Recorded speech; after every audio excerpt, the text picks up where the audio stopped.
125 વર્ષની પરંપરા મુજબ માળી સમાજ દ્વારા માતાજીના રથનું પ્રસ્થાન કરવામાં આવ્યું।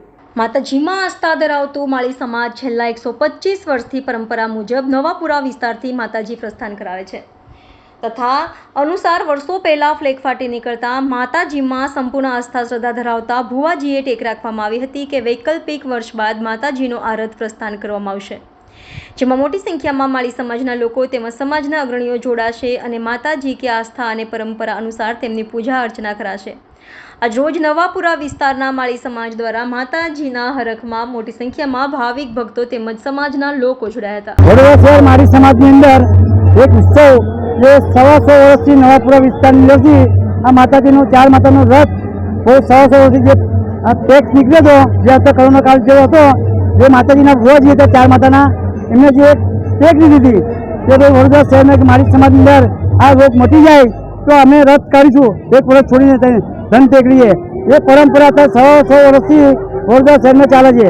આવા આખા વડોદરા શહેરને 4 રથ નીકળવાના છે એટલે એક સમાજની અંદર એકતા આવી છે। આજે લગભગ 8 થી 9 હજાર પબ્લિક વડોદરા શહેરની એક થઈ હતી। અમે હરેક મોહલ્લાના તમામ કાર્યકર્તા મારી સમાજના ભાઈઓ બહેનોએ તમામે પૂરો સપોર્ટ આપીને બધી સેવા આપી છે ને લોકો ઘણો આનંદથી પ્રસાદીનો લાભ બી સમાજે બધાએ અન્ય સમાજના માતાએ પ્રસાદીનો આશીર્વાદ આપ્યો છે। તમને અત્યારે દેખાઈ રહ્યા છે પબ્લિક આટલી આનંદથી ઉત્સવથી મારી સમાજ સેવા સંગઠન તરફથી સારો સહકાર અને મંદિરનું આયોજન કરીને સારું સમાજની સેવા કરીએ છીએ। જય માતાજી। વિનુભાઈ રજીભાઈ માળી। આજે વડોદરા શહેર તમામ સમગ્ર મહલ્લામાંથી એકત્ર થઈને માળી સમાજની એકતા દર્શાવે એવો આ માહોલ છે।